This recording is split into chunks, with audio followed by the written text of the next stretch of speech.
Good morning! Nandito ako ngayon sa farm. The most awaited time ni Japheth Boy. Kaya ako umuwi dito sa Pilipinas dahil sa farm. So, ito ang unang araw ko na pagbisita sa farm mula nang dumating ako nung Friday dito sa Barrio. So, this week, magkakaroon kami ng harvest. First cut, third cutting na nga to eh. Third harvest na to. And yung full blast na harvest nito by next month. Pero may cutting kami ngayon. Ngayong week. Yung mga naka-plastic, yan yung mga saging na kakatingin. Yan. So, dami. Pero hindi lahat yan mga cutting. Pero doon sa taas, banda sa taas doon, ang daming kakatingin doon ngayong linggo. Siguro aabot ng mga 40 plus na trees ng banana. Tinatawag namin cutting kasi pag mag-harvest ka ng banana, ikakat mo. Kakating to. Tapos, mayroong susunod na saha. Ito ang kasunod niyan. Pag tumubo na naman yan, may kasunod na naman yan.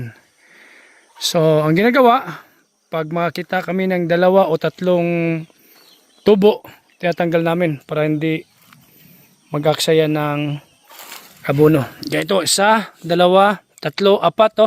So, kailangan tanggalin to. Ayan. So, papasyalan natin dun mamaya. Para makita talaga natin yung mga saging na ikakating ngayong linggo. Yan. In the meantime, punta tayo doon sa manukan ni kuya ko. Kasi sabi ko sa kanya, magtinula tayo ngayon ng manok. Oh, kasi itong manok niya, for ko lang to, for personal consumption. So yan, nangingitlog. Pag dumadami, luto uli ng tinula, adobo, at least mayroong kon dito. So tingnan natin mamaya, ikot-ikot tayo mamaya para talagang makita natin yung mga kakatingin na mga saging ngayong linggo. Yan, dami niyang manok dito ngayon. Oh, at least yung itong area na to ay napapakinabangan, diba? Kung may birthdayhan, kukuha lang dito ng manok, adobo, tinula, litson. Dami oh. Ito, ilan to sila lahat? Mga 60 kabilog ah. 60. 60. Yan. Ganito lang buhay no sa probinsya. Dito sa bukid. Farm ka, may manukan ka for personal consumption. Diba? Hindi ka na magugutom. May papaya dyan mamaya. Saan tayo mamuha ng papaya to? Doon sa farm? Okay. So, yung isang pamilya rito, patatayuan ko sila ng bahay. Yung mga ganyang bahay. Kasi dito, isang pamilya yan, yung nagtatrabaho sa farm. Pero may gusto pang isang pamilya na magtrabaho sa farm. So patatayuan ko sila by next week ata ng bahay kubo doon or ngayong February. So kasi sabi nung isang caretaker, hindi talaga kakayanin ng kanyang pamilya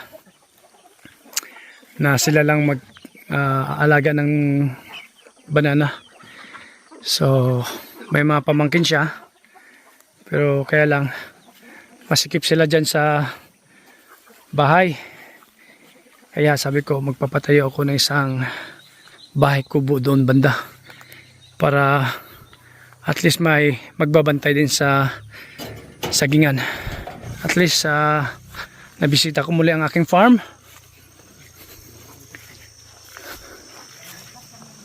Yan.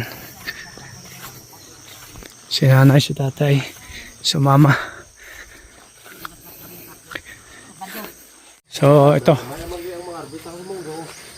si kuya ko ang guide ko ngayon, yung tour guide ko. tinuturo niya sa akin yung mga harvestin ngayong katapusan. Yung dami na nakabalot to. Diba? Dami na talaga. Mga last week of February, siguro mga 100 na trees. Ito gaya ito. Pakita ko sa inyo. Ito yung isa sa mga ikakating namin. Yan. So pagkating, paputulin. Kaya tinatawag na cutting. At may bagong tubo. Diba? Ito, bagong tubo. Yan. At yan pa. Lakatan po to. Yan. Diba? First class na saging yan, oh. Talagang makinis. Yan. Okay. Doon pa. Para makita natin yung buong lupa. So masaya ang pakiramdam, di ba? Yung nagtatrabaho ka sa abroad, yung pera mo ininvest mo dito sa Pilipinas ng farming, may tiwala ka naman sa pamilya mo.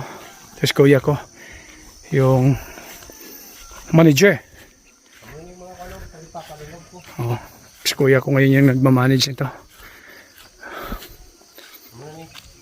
So ito yung, ano ba sa Tagalog yung lunob? Yung may mga puno na hindi lumaki. So pinalitan namin. Yan na yung pinalit. Mga 1,000. Yun ang pinalit. Yung mga namatay, no? So ito, tinamnan namin uli. Nagkalat ito, mga 1,000 puno yung ipinalit namin. Yan. So may kakao.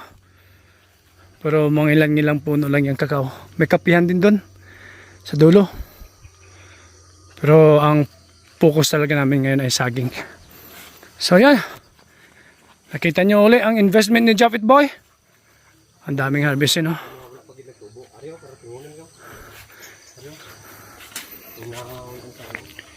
So alanganin. Mga second week of February. Ito, second week of February.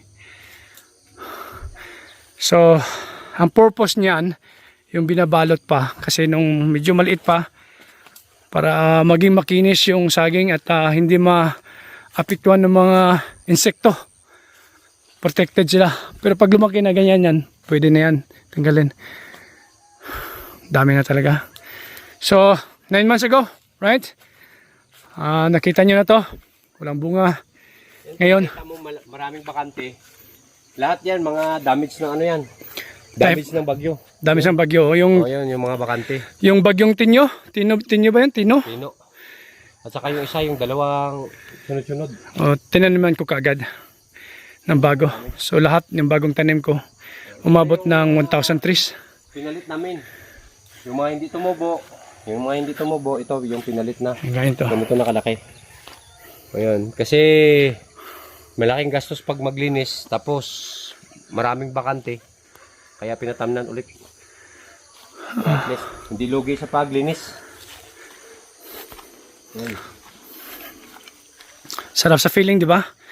Yung alam mong pinaghirapan mo abroad ng ilang taon. Nakapag-invest ka ng ganito. Just imagine, nag-start ako mag-abroad 2005. Yan. Malalaki na yung ano. Yung iba na tumubo na pinalit. Kita mo, parang ano to, yung gaps. Malaki itong gaps kasi nga yung bagyo. Tumba yung mga saging dito. Pero pinalitan kagad, oh. Yan. Yan ang pinalit. Pag nagsasaging ka, ang kalaban mo lang talaga yung bagyo. Kasi pag bagyo may kasamang dalang malakas na hangin. Pero pag ulan lang, okay lang. Pero pag may kasamang malakas na hangin, dead ball ang yung saging. Oh. Dito mas maraming damage. Dito mas maraming damage sa taas dito. Dapat sana ito, mas maraming aanihin dito. harvest na saging, pero dahil sa malakas na hangin, dito talaga ang malaking damage. Ito, okay.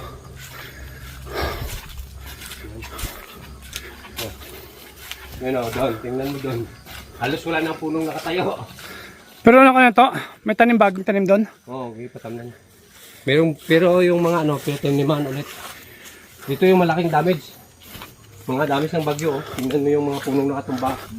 Ganito. Yan. Oh. Ito, mga bagyo lot yan. Bagyo. Oo, yun. Tumba ng bagyo. Tingnan mo yung nakatumbang puno. Lahat yan, bagyo. Oh, yan oh, sayang oh. May bunga na sana. Pero wala. Damage talaga. Oh, ito. Uy! Nahulog ako sa butas. Yan. Ito, pinatamnan ko ulit dito. Kahit na paano, merong kapalit. Tulad nito. Yan. Oh, daming tumba pala rito. Dito talaga ang Sus. damage. Oh my goodness. Yan lang, mga 30% dito ang dadali ng bagyo.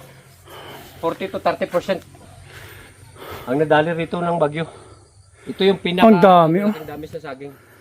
Oh my. Dati-dati, kung napanood nyo yung dating vlog ni Japet, ito, madilim-dilim yung puno ng saging dito. Pero yung dumating ang bagyo, ayun, tingnan nyo. Halos lahat yung nakadapa na yan, puro bagyo yan. Ano pero may harvestin tayo ngayong linggo dito. Oh, ngayong linggo, mga siguro mga more than 40 na puno. Or mga 40 na puno. O ito, tumba ng hangin to. Inubos na naluto lang. Kahit hindi pa gaanong ano. Pero naluto dahil natumba ng bagyo, kinain ng mga ibon.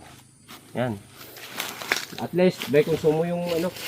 Ibon. Kain yung ibon. Ito pa oh. Lahat yan. Lahat ng tumba. Sayang no. Ito ang pinakamalaking damage Ng bagyo. ng bagyo. So ito, tingnan nyo, may mga tanim na ito. May tubo na. Ito. Bagong tanim to. Yan o. Yan. Pinataniman ko dahil siyempre sayang ba. Pag nilinis yung area, malaki ang bayad. Tapos yung saging, ano lang. Empty yung lupa. Yung mga area ba. So ito ganito. Pinataniman ko ng bago uli oh. Mahigit 1,000 lahat ang naitanim. Naipalit na mga saging na hindi tumubo nung una na nagtanim rito. Talagang marami ang hindi natubo. Namatay. Hindi kagad napalitan. Kaya sabi ko sayang. Kaya ngayon pinalitan na. Ito din mga kailan to? Ikakating ngayong linggo? O ito, ngayong linggo yan. Oh. Ito ngayong linggo. Ito. At saka Ito yan. din oh. Yan. So, Ito. yan. Ito. Ngayong linggo. Ang cutting. Pero pwede na siguro yan. Pwede na to. Yan o. Yung malalaki. Yan. Pwede na to. Talaga to. Yan. Malaki na yan eh. Talagang solid na yan o. Ito. At saka ito. Pwede na yan. Itong dalawa na to. Pero yun ang maganda. Okay.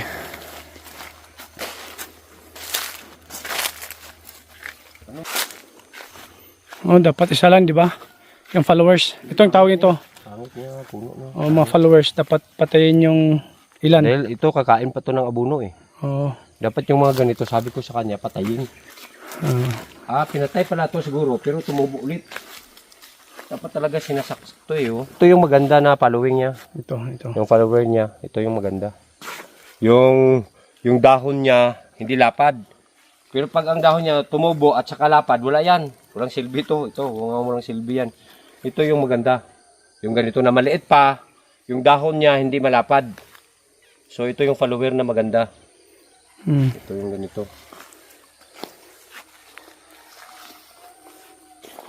So, di ba? Nakakatuwa tingnan na yung perang naipon mo, hindi mo inaldas, ininvest mo. So ito kung hindi sana na-damage ng saging to, ay ng hangin to. Dito sa talaga ano sana, malaki ang income pero wala tayong magawa. Hindi naman natin mapigilan yung hangin. Kaya yun, sige lang.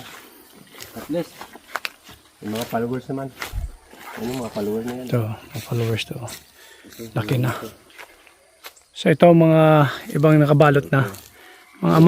After 1 month talagang. So andito pa ako kasi buong February nandito ako.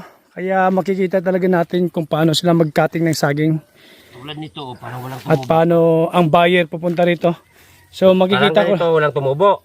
Oh. Huhukayin natin, tingnan natin kung talagang walang tumubo para at least mapalitan. Yun, ito yung saging, oh. Yung tinanim, ayan na, oh. Tubo siya? Lalabas yan. Ayan, oh. Lalabas yan, oh. Puti pa, oh. Yun, oh. Lalabas yan. Okay, okay. So lalabas yan? Lalabas yan. Okay. Pero matagal lang kasi ganun talaga pag saha ang itatanim mo. Dami talagang na-damage pala ng bagyo, oh. Grabe, mga bagyo to. Lahat, oh. Yun, yung mga tumba na yan. Bagyo yan. My goodness. Kasi yung cutting, alam mo yung cutting, naputol yung puno, pinutol. O yan, oh. Hindi, oh. Talagang tumba. Hindi pinutol. Yan.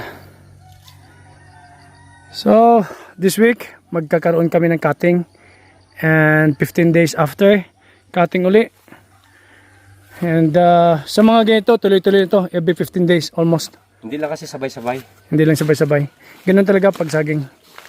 Hindi Pero sabay-sabay. ngayong ano, mga this coming April, ito yung mas malaki ang harvestin dahil kung hindi lang ulit tutumbahin ng hangin dahil ngayon ang mas maraming nabalot. Mahigit 100 na puno. So ito, magkano na ang kilo ng saging? Pagkuha ng buyer dito. Ngayon yung kuha sa amin, dahil hindi naman kami nag-direct talaga sa buyer, yung class A, yung tinatawag lang A and B, yun ang kuha nila 30 pesos per kilo. Ang C. Yung C, ang kuha nila is 15 pesos or 14 to 15. Pero sa iba medyo mataas ang presyo. Pero yung sa pag-classify naman, doon ka naman titirahin. Di bali nang magka-diferensya ng 2 piso, at least yung classify nila, hindi masyadong mahigpit. Ayos lang yun. Ano mo yung malaki ng 2 piso ang diferensya, pero pag nag-classify sila, halos ilalagay lahat sa C, tapos konti lang yung A, talo tayo doon. Kaya mas maganda na yung kahit na may difference na 2 piso, at least yung classify niya, maganda, medyo maluwag. Ayun, medyo kikita tayo doon, medyo may income. So dito sa gilid ng bangin, may puno din ng saging to. Oh. Dito yung itinanim rito is 600 na puno. Ngayon yung nabuhay, yung ganito, yung mga malalaki na, mga mahigit 100 lang. Tapos pinapalinis ito, lugi. So pinatamnan ko ulit ito. Para at least, kahit na paano. O yun o, tumubo, lumabas na. Yun o. Lumabas na, matagal lang lumabas. Dahil minsan natatabunan ng mga dahon-dahon. Ayun o. Ito. O, yun o. Lumalabas na o. Yan yung tinanim nila. Yun o. Ito o. Yun o. Lalabas na yan o. Okay. Matagal lang talaga. So dito, dati nagplano ako rito na magkambingan dito. Kasi 'di ba pag medyo slope ang area, ang ganda magkambingan. Kasi boundary na yung sapa, boundary na yan. So ang lahat dito pataas sa akin hanggang doon sa patag. So all in all, itong lupa mga 8 hectares. Ayan. So nakakatuwa at harvest time na. Meron na tayong pang gastos sa maintenance ng abono.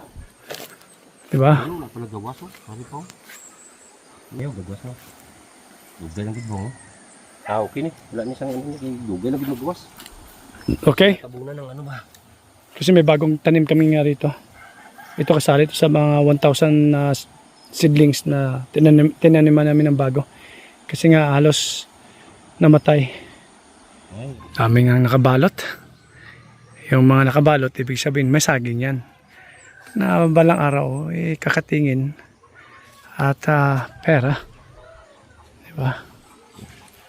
Ito yung kabindis. Ito yun o. Gusto mo makita yung kabindis? Ito. Yung kabindis dito. Ito. Kabindis to. Kabindis? Ilang puno yung kabindis? Ilang puno. 2 man to, may doon na. Pero ito talaga yung ano. Ito. Ito pala yung kabindis. Kaya pala Stampil ko ang tawag. stampil kong tawag o kabindis. Ito pala yung kabindis. Kabindis to. Hindi ito mabinta. Walang bumibili ito sa amin. Para sa manok na lang to. Pag nahinog, Para sa manok. Yan. Okay. Oo, tamo. Ganda, no? Yan. Ito, langanin pa niya. Langanin pa to. Wala pa to. Next month yan. Next month. Next month pa yan. Ano to? Hinog? Nabuhay sa kanya. Palawag to satay ba? Ha? Palawag na satay. Okay. Saan mo lalagay yan? Pakain sa manok? Pakain sa manok. Okay. Mga ganito, pinapakain sa manok. Okay. So, yun. At sa muling pagkakataon, nabisita ko ang aking farm. Talagang masaya ako. Kasi nakita ko yung fruit of my labor. Na, ito na. Nag-i-income na kahit papano. Hindi ko na kailangan yung dati yung maintenance nito, gabi. Buwanan ako nagpapadala para sa maintenance nito. So, purang maintenance ito kasi ang laking lupa ang laking sagingan. So, anyway ngayon, kung meron man siyang maintenance, nakukover na siya ng income ng sagingan at kahit papano, may kunting kang maiipon. So, ang plano ko rito, God willing, kung ano man yung maipon ko rito, ito ang gagamitin kong pagpapatayo ng bahay bakasyonan namin ni Hana at Sofia dito sa Pilipinas. So naipikita ko rin sa inyo yun, yung lote. Meron akong lote dito na patayuan ng bahay. Malaki, malapad, 1,300 square meter. So kahit kunting bahay lang, at least meron talaga kaming bahay dito sa Pilipinas. Ay, ano na? Kakao. Kakao? Hinog na? Bot daw nabuan man ni ano ni. Tanaw ko ni kay. Ano tay? Ano masabi mo? Tanaw mo, sabi mo. Ha? Okay na? Pirang malabo? Ha? Pirang malabo na? Okay. Okay. So, ganun talaga. Pag may itinanim, mayroon kang aanihin. So, lahat yung mga nakabalot na yan, 15 days to 1 month. Ang iba dyan talagang kakating na. Diba? So, yan lang dito. Itong kapayak, din man? Saan ang kapayas? Sa papaya, kukuha kami ng papaya kasi magtitinula kami ng manok. Damo, bayas na subuso. Okay. Sa bus pala, doon sa baba. Okay, okay. Kuha tayo ng papaya, por! Okay. Ito papaya, tinula time. Tinula time. Ebe, pala ko basta mo tayo, be. Kaya sungkot ko. Klait ito, hunang kudol. Pangit na doon na papaya dito daw maganda. So, okay, akit ako. Bukol-bukol. Akitin ko na. Ha? Ariyo. Akitin ko. Hindi mo yung saka na yan. Ha? Hindi mo yung saka na. Kaya ko yan. Doon ako bilog. Dalawa? Okay. Ito. Akitin natin yung papaya. Akitin ni Japit Boy. Dahil magtutula kami ng manok. Ha? Ano ba itong bato? Alam natin pag natumba yan, sige, malaki ang ano niyan. Ang lagapok. Paano matumbag na. Ito, lamatungkan tatayo. Hiramin mo yung sungkod ni tatay. Yung pangsungkit. Yun o. Okay na. Yung hiramin mo yung sungkod. Ha? Yan. Yung sungkod, pangsungkit yan. Dahil hindi masarap ang manok pag walang, yung malalaki. Ito malaki to. Parang hindi ka taga bundok ka. Yun, ganyan. Sungkitin mo, yun. Ay, di. Yun. Uy, Ganyan yan. ako na. Yung isa pa, yung sa ilalim. Lapi. Yan. Hindi yung isa, yung ano niya, katabi niya. Ito. Yan, ganyan. Yung bunga ang sundutin mo kasi ano lang yan. Hindi naman matigas yung ang ano niyan eh. Kung sulunggo pa, pungango na. Okay. Humok lang na pungango niya. Dan. Yun. Ayun. Okay. Ayos. Pang tinula. Yung tinula. Tinulang manok. Tapos kailangan lang yung dahon ng sili or either Ayos. malunggay. Okay. Oh, buhay bukid. Ganyan talaga, buhay bukid, oh. Libre ka na lahat. Hindi mo na bilhin sa market. So, kukuha lang kami doon ng dahon ng sili din. Marami rito. Tsaka sili. Marami rito. Ayun, nagdidilip sila, oh. Pakyaw to. Pag magdilip sila, pakyaw. Yan. Yan ang tawag na dilifting. So, tinatanggal yung mga layang dahon. Yan. Pagkatapos niyan, spray na naman ng dahon. Pero ang daming harvest din dito. Okay. Mga February, March. Talagang full blast na to. Yan. Pating yung buyer. Ha? Ano klaseng buyer to? Dapat ikaw ang nagbibigay ng regalo sa banana farmer. Wala. Yan kaibigan ko to. Yan yung buyer ko rin ng banana. Yan. At pangalan niya Toto. Simple, oh. Yan, buyer yan ng saging. Oh, kapayas. Oh. Yan. Ito talaga yung kaibigan ko rito nung tambay pa ako rito sa Dado. Ito. Oh, magkaibigan kami ito. Ngayon, nagiging buyer ng saging. Kaya, ano, to, tagpilang kilo to, saging. 40 na? Wala ay 30 pa. Ayy! Bakit sobrang, ano to? Ha? Sige. Yan siya, buyer yan. Madami yan silang buyer dito. Kasi yung saging ko, hindi ko pa kayang i-direct sa, maliit pang volume eh. Pag lumaki yung volume. So, uwi muna kami. At okay na. So, pinabilang ko sa caretaker kung ilan ang ikakating na saging sa Miyerkules. So, ngayon ay Monday. So, ang cutting ay Miyerkules. So, pinabilang ko sa kanya kung ilan lahat. So, uwi kami. Multi-cab yung dala namin. Ha? Let's go! Ito, may pusa to. May pusa, oh. Oh, no! Look mo, ikaw mong kuring, oh. May pusa. From drive. Oh, ganda pag may front drive. Talagang hindi siya na ano to, nag-i-stack. Okay. Dito ko sa likod. Yan. So, may bago akong pinoproject na iproyekto. Gusto kong magtanim ng niyog, yung sa gitna ng saging.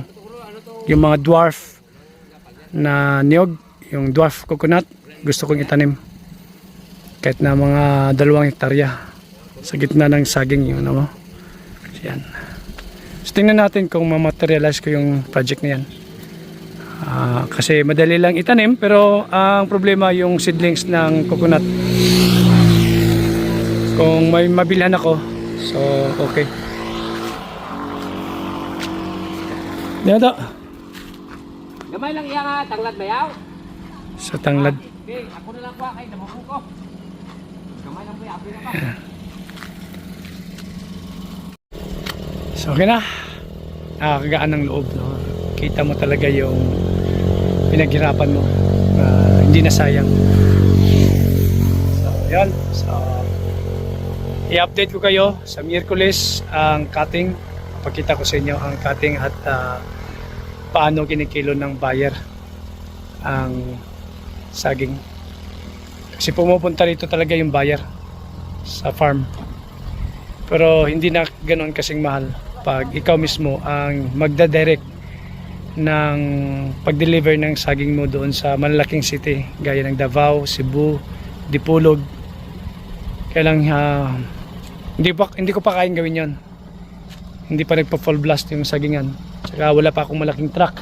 Ito, binili ko to multi-cab lang pang kargahan ng abono. So yan lang kaya ko binili ito. Pero yung para talaga sa saging, hindi pa, not time pa, hindi pa oras. Pero Kung kawaan tayo ng Diyos, pasasaan, di ba? Ganyan lang. Okay? So, to be updated to be continued sa Wednesday. See ya.